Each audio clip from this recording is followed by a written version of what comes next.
When it comes down to discussing what the best action game is, I think it all just comes down to personal preference. Some people may have God of War, some people have Devil May Cry, some people have No More Heroes, but for me, all my money goes to the company whom I believe to be the undisputed king of the action genre and action games as a whole, Platinum Games. Every video game that they throw at us never ceases to shock and amaze me. Every game that they've created gives tons of creativity, blood-pumping gameplay, memorable characters, color, flashy as hell visuals, and minimal hand-holding. And not to mention, the boss battles in these games are just incredible, if not some of the best moments in these games. And that's what I'm here to talk to you all about, to shed some light on these masterpieces and bring to attention some of the boss fights that make these games so great. Here I present to you my top 15 Platinum Games boss battles. I was going to make this a top 20 at first, but after a lot of thought, I realized that a top 20 might be a bit of a steep first step. Now for the rules before we begin.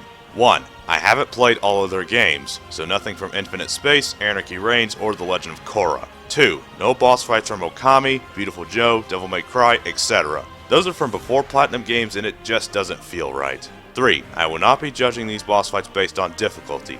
I just had to have had fun fighting the boss fights. 4. For the sake of balance, I will be including at least one boss fight from each game. And lastly, final boss fights will be included, meaning there are spoilers up the ass in this countdown. So unless you've played these games, or you just don't care about spoilers, then stop watching and go play these games before you watch my countdown. Because none of this is worth spoiling. With that out of the way, ready your equipment, grab your weapons, maybe even an arm-mounted chainsaw or two. Let the bloodshed begin!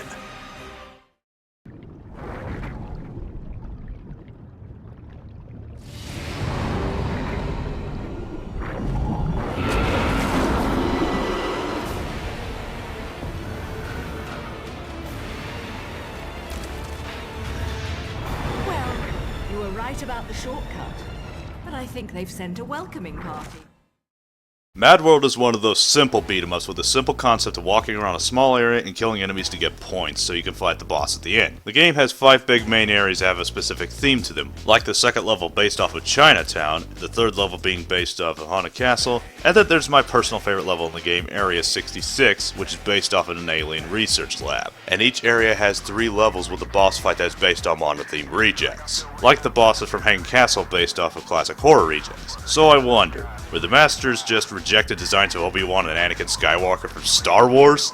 No, seriously. Magnet swords, electrokinesis, magnetism, man, these guys have it all. Like pretty much every fight in the game, this fight is pretty standard. Just dodge their attacks and wait for an opening and strike back. But what really makes this fight stand out in this game, to me at least, is their attack pattern and their overall design. They fight just like any other Star Wars character. These Star Wars characters working as a team by attacking you with their lightning swords, throwing barrels at you, shocking you, jumping and smacking you into the ground, and sometimes taking turns attacking you to build up some cool combos. And sometimes they can even throw giant steel storage units at you to deal some damage. And if you counter the attack, you'll be thrown into a power struggle where they will attempt to crush you with a couple of giant steel storage units that you need to push back in order to keep yourself alive. Then you proceed to slice the storage units in half and have the masters use their own powers against them to deal a good chunk of damage. There are 2 boss characters in this fight, and yet they share the same health bar. Now, I'm no game designer, but how the heck does that work? Because obviously their lives are intertwined somehow. Wouldn't it make better sense to give them 2 separate health bars? Well, whatever. This fight might be easy and simple, but it gets by for being fun and unique. Well, at least for this game. And when all is said and done, you impale one of the masters in the back and use his electrokinesis on the other, tossing him around like a ragdoll until you toss them into each other and watch the fireworks. Clearly, the force was not with these 2. Simple, but fun. Just enough to land the masters at the bottom of this list. And in case you need more proof on that Star Wars remark from earlier, well, just take a look at what the message says before the fight starts. Yep, that's a thing apparently.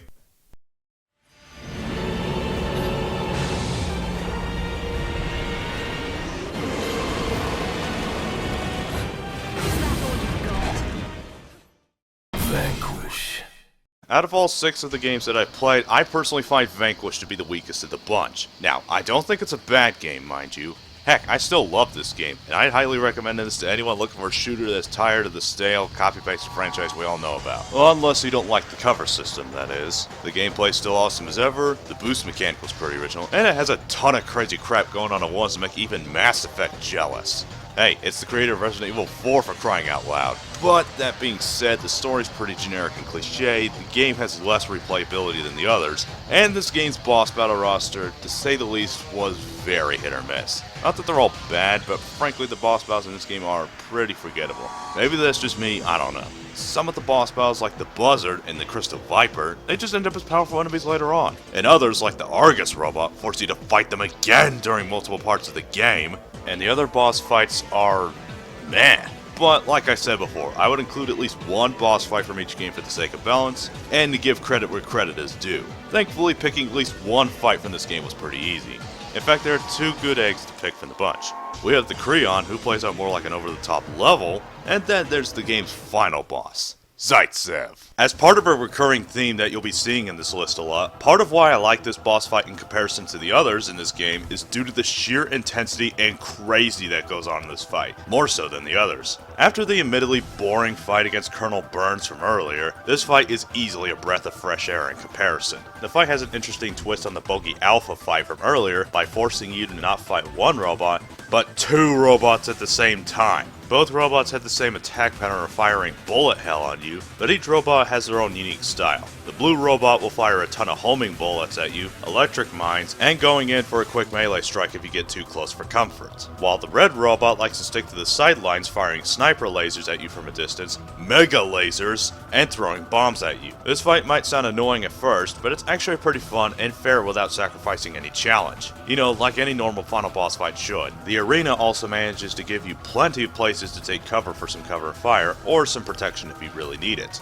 After dealing enough damage to one of the robots, Zaitsev decides to gang up and throw you into one of the game's better uses of QuickTime events as you destroy Bogey Alpha. But after that, the fight is still not over. Now you have to destroy Bogey Bravo as well. The remaining robot now has all the attacks of both of them, greater strength, and an absolutely disgusting speed increase. But to make sure that this isn't a one-sided fight, your safety inhibitors are now offline, meaning faster dodging, longer use of slowdown, and a page straight out of Sonic the Hedgehog's book, with which your boost speed becomes downright absurd, making dashing from one area to another faster than blinking. And then once you destroy the other robot, the fight again is still not over. The game decides to throw you into a series of QuickTime events with dodging his attacks, stealing his rifle, and blasting him until the cows come home.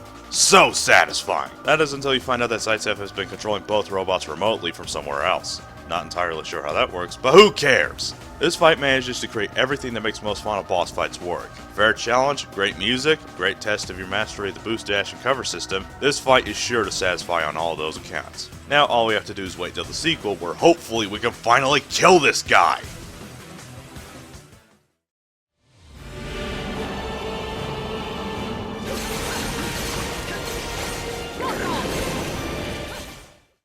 You all know that awesome intro stage for God of War 3? You know, the one with all the epic set pieces of climbing Mount Olympus and the absolute awesomeness of the award-winning first boss? What made this intro sequence work was not just by starting the game off on a high note, but by setting the tone of the whole game with a tutorial on how to play the game while you're thrown into the chaos. And I feel that Platinum Games' spin-off title, the ever so popular Metal Gear franchise, Metal Gear Rising, carried this trait over extremely well.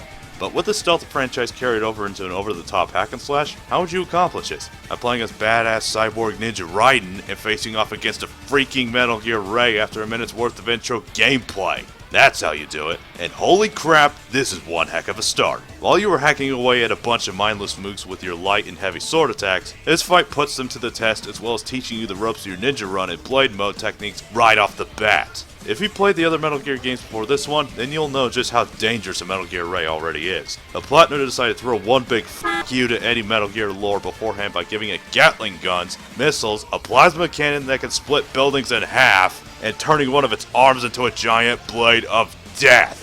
Yeah, the developers went all out trying to make this thing even more awesome than it already is, and they succeeded. The Metal Gear Ray's attack pattern is pretty much having it fire bullets at you from its turrets and raining down missiles that need to be cut before they explode, and stomping the life out of you. All you need to do is just hack away at its feet and then destroy the turrets on its hips? I don't know, by guarding against its stomp attack. This thing also shows just how mobile it is by being able to jump on the other side of the arena with ease. Seriously, how much does that thing weigh? After destroying some of its leg armor, the Metal Gear decides that it wants you dead by forcing you to deflect its giant arm blade of death. In one of the game's better use of QuickTime events, throwing its entire body like it's nothing, jumping on its blade arm and slicing it to ribbons. But after a bit of running, the fight is still not over. you have to make best friends with your sword and raise stupid face, slice up more of its armor, jump on active missile rockets to get to him, and slice off its other arm. And even then, it's still not dead.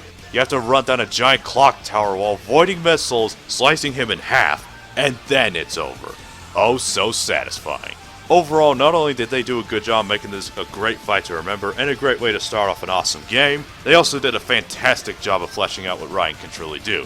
From being one of the least popular characters in video games, to swinging geckos around in a circle like a merry-go-round, to stopping a ship after having his arm cut off by himself, to tossing a Metal Gear Ray away like a soiled Lunchable and hacking it away to pieces. Bet you all feel stupid for making fun of him now, huh? Certified badass indeed.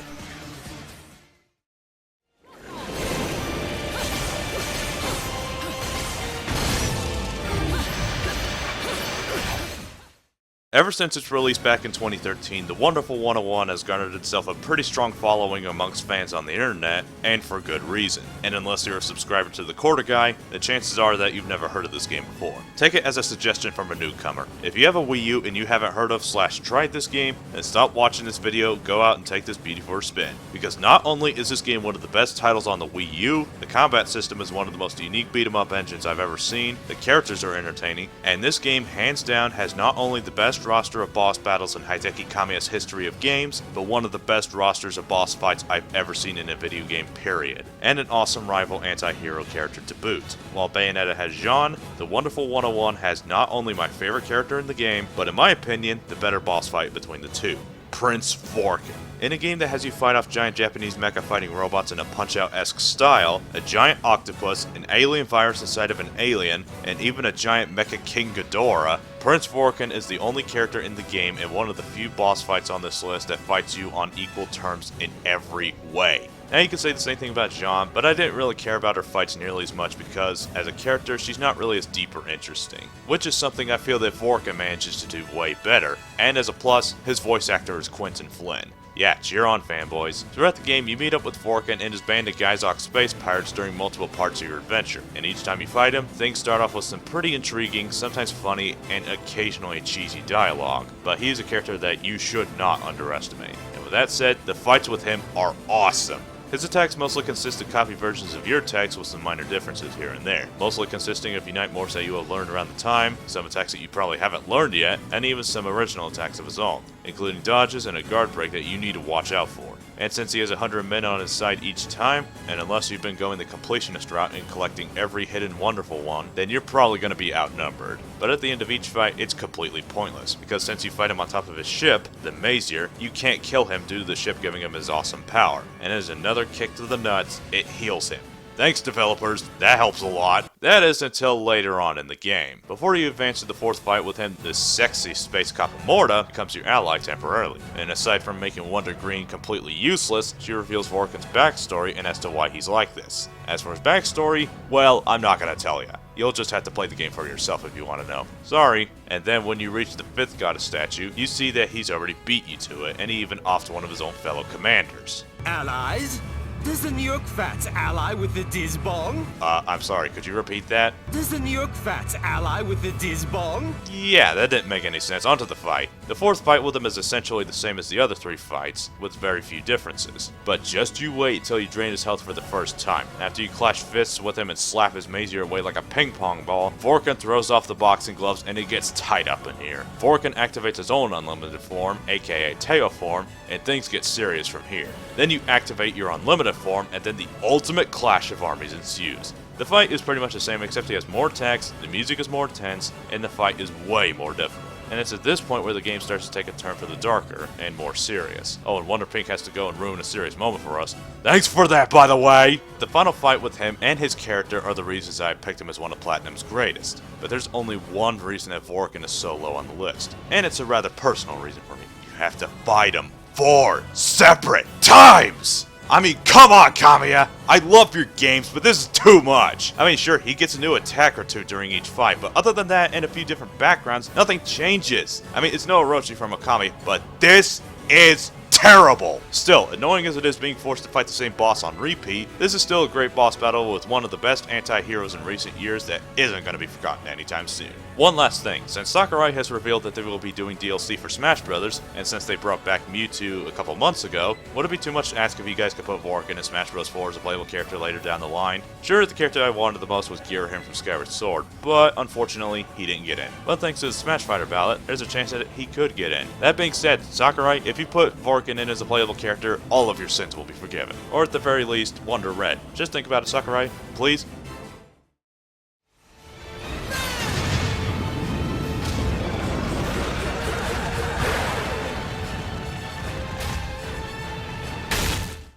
Now, I've already mentioned Area 4's first boss fight, the Masters, at the beginning of this countdown, but for the first area in Mad World, we have Little Eddie, who starts out as a decent first boss fight. Jude the Dude, the ambiguously gay cowboy, who has a fun battle and sick finisher. But for the third part of Area 1, I'll take a vehicle section down a highway fighting off random mooks, and the demonic love child of M. Bison, Airman, and Darth Vader. After clearing off the first two areas by killing random mooks and then killing the boss at the end in each world of the game, the third area of each world just throws you straight into the boss fight as a means of your final obstacle before moving on to the next world. But in this case, you're instead thrown into, to say the least, a highway to hell on a motorcycle that has surprisingly good control. They clearly knew what they were doing with the vehicle sections in this game, so you get some points there, Platinum. But the true joy of this part is where you finally reach arguably the best normal fight in the game. Herr Fletcher von Twellenkeller, and holy mother of pizza that is Freddy Fazbear himself, this fight is pretty awesome. The battle takes place on an abandoned bridge with obstacles that seem to reference Twister in a few ways with trucks, cows, and,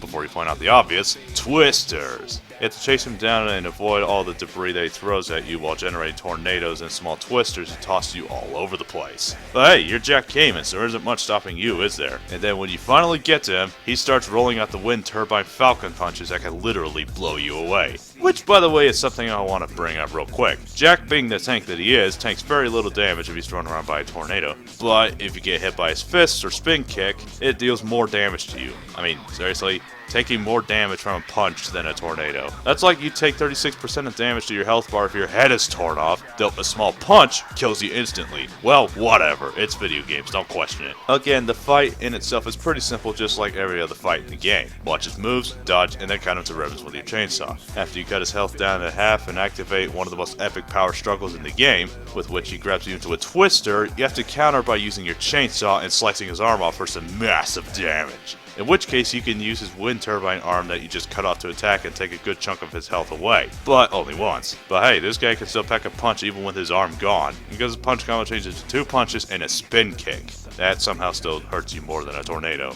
Logic. It's a pretty easy fun boss fight that tests your skills until you take his health down to 0 and cut off his other arm. And when all is said and done, we are greeted to one of the most brutal and satisfying deaths in video games this side of Mortal Kombat. Oh, and it's a big plus, the commentary between Howard and Kreese in this fight is comedy gold. One of them tornado generators.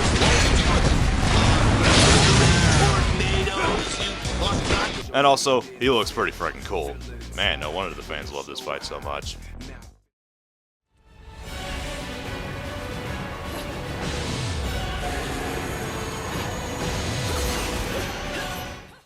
If any of you had to ask me what I think Platinum's best game is, I'd answer with this. Tomorrow's mine. Yeah, this may be my first countdown, but you're probably going to hear this quite a bit down the road. I freaking love Bayonetta 2. Ever since the reveal trailer E3 2013, I've been anticipating this game more than any other game. Yes, even more than Smash Bros. And when it finally came out, despite all the complaints at her new hairstyle from fans, it did not disappoint. Well, 90% of the time it didn't, but that's for another day. Nearly everything about this game has been expanded upon the original for the better. Better combat, tightened up with faster actions and more weapons to play around with than before. A better and more intense soundtrack. Better enemy variety with new angels and demons to clash with. Improved story with... oh wait, it's a hack and slash, nobody cares about the story. Sure, it does have its faults, but with all the crazy and characters thrown about, this game lands itself tied with the original game, and God of War 3 is my favorite hack and slash, and in my top 10 favorite video games of all time. And at which we finally arrive at the boss battles. and they certainly do have better designs and better set pieces for some epic fights. And one of the best examples will be the very first fight in the game. To make a short intro stage, well, short, you completely decimate tons of Centaur Angels on blue jets, and a weird creature with one arm while on a train, and then you turn it into lunch for Gomorrah. You know, that weird dragon demon that you summon quite a bit in the first game. Kick the belief towards a giant building, summon the dragon for a gruesome finisher, and that's all she wrote. Until...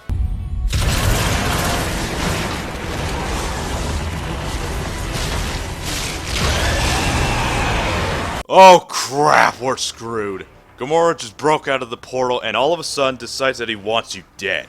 Unfortunately, in the process, John dies and has her soul knocked right into hell. But you're not going to take that lying down, are you? You spread your wings? Yeah, I don't get it either. And the battle commences. The first great thing about this fight is that you fight this humongous dragon while scaling a freaking skyscraper. That's already the start of an awesome fight right there. He mostly attacks you by trying to slash you with his claw, biting you, and breathing ghastly fire. You know, like almost any other dragon. The epic factor of this fight is also added to the music that starts off intimidating when you start fighting him, but then becomes more and more sinister and climactic the higher up the building you go. And I have to say, that just makes an already memorable fight even more memorable. Doesn't hurt the fact that you can punch his head straight into the side of the building, and then when you get to the top, he fully escapes and he shows that he's pissed off. This is the first time we get to see his full body, and he is huge! And despite the size, this thing is pretty damn fast. The fight also takes a step up in intimidating as he gains some new attacks with his agility, including swinging his tail, the ability to inhale you, and puking out these big red blobs of gunk. Ugh. Which can be reflected for some damage. He also has the same techniques that he had before, but just as dangerous. This fight has pretty much everything for an epic first boss from Platinum Games, and it shows just what the Wii U is capable of in spades. And you know, I'm kinda surprised that my Wii U didn't explode after I killed him. And speaking of which, when his health drops down to 0, he jumps off the building just to try to kill you. And it wouldn't be Bayonetta if he didn't summon a demon to finish the boss fight off.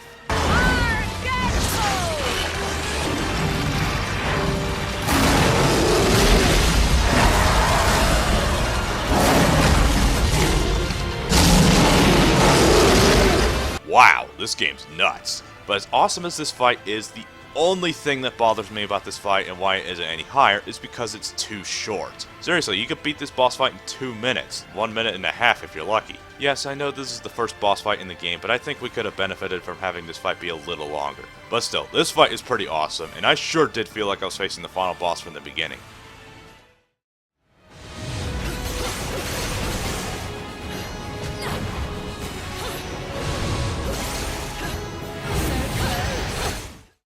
Yep, that's right, I put Sapientia from the first game over Gomorrah. Now, I know that some might be scratching their heads, again, with his choice over Gomorrah, but let me explain. The boss fights in the first game overall were so epic and so well executed that it was very difficult just to pick one boss for this list. I had about half a mind to include every cardinal virtue on this one spot, but after thinking it over, it was a cakewalk. Now, I like this boss fight more so than the others because, for one, you fight this thing in a raging ocean with a teched-off Kyogre somewhere with raging storms, while riding on a metal surfboard from a plane. Not bad if I say so. And if that hasn't hooked you yet, then I think the fight will do that just nicely. He mostly attacks by trying to swipe with his claws and energy beams and missiles from his legs and ribs, respectively, to try and attack you. Again, it's video games, don't question it. And you have to attack his legs in order to damage him. But don't expect to destroy the face things on his legs in one go, because he dives under the water and tries to take you down with him. Oh, and by the way, get used to it, because he'll do it a lot throughout the fight. Then when you finally kill the face things on all 4 of his legs, we get to summon a giant demon spider to play. But just like anyone with arachnophobia, he runs away like a wuss. But you're not gonna let him run away, are you? No way! Because now we get to drag him across the ocean by his wings so he can say hello to the guy with his face. And then the fight resumes as before, but only you attack his face this time. He has a new bite attack with his very oddly misplaced jaw, his hand slam attack, and his diving attack. Pretty straightforward, but it's still a fun as hell fight. Then you summon the spider again and drag him by his wings again, get his face bitten off, and then rip his totally useless wings straight off his back. Ouch. Hey, it's not like he ever uses them, but he's not finished yet, people. Now he dives into the ocean, and you start the second phase fighting him inside of a freaking whirlpool. I mean, look at it! Look at this! First time I saw this, my holy meter went through the roof. And the battle handles this part very well. You're constantly pushed away by the force of the vortex, he can fire missiles at you, and he continuously fires lasers at you with these tentacle things from his body. It's pretty chaotic, but it's so satisfying when you can finally summon some more spiders to rip them apart limb from limb. Again, satisfying! And you know, for a while this is actually my favorite boss fight of all time. Even though it isn't anymore, it's a fantastic water boss fight done right. Now while he doesn't have as cool a design as, say, Gomorrah, or as intense a situation, he does get points for having a crazier and a much longer fight. And that is why he is my favorite noble fight in the game. Unfortunately, the fight with him in this sequel was a bit of a letdown.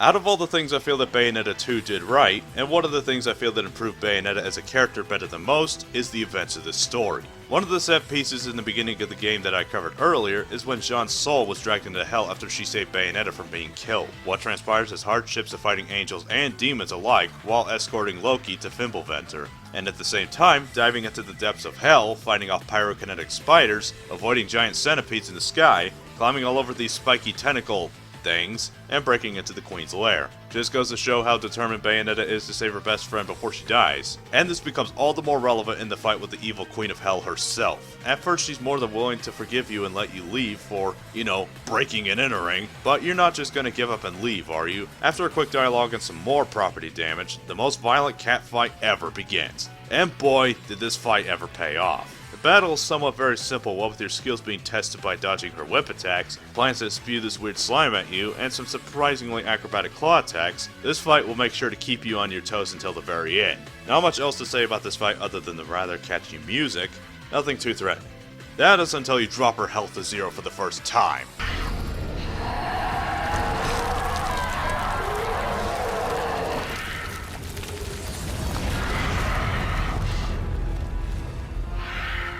Oh crap, now you're cooking with gas!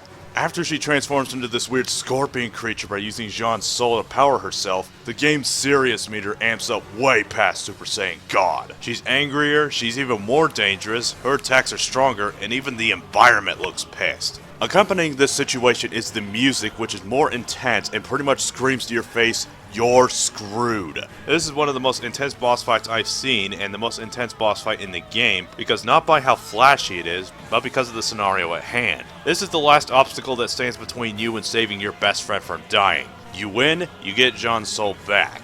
You lose, you both die. It just goes to show that even though this isn't the flashiest boss fight in the game, save for a few brutal quicktime events, that this boss fight can be incredible for other reasons. So, why is it only number 8? Well, it mostly has to do with the oh-so-controversial answer, I just like the other boss fights more. That and the build-up could have been slightly better. Just a little. But still, this is an excellent boss fight without a doubt. Also, I think it would be an injustice if I forgot to talk about the weapon that Rodan gives you after you kill her. The Allruna. Aside from the Kafka and the Chernobog, I'd have to say that these whips are quite easily one of my favorite weapons in the entire game. Not only do they give you even more combat options to play with, and they give you a nice light show to boot, they also have some of the best crowd control attacks in the entire game. Not only that, you can also buy another pair, and then you can wield 4 of them at the same time, turning Bayonetta into the Bruce Lee of whip wielders. Step down, Belmont, that throne is yours no longer.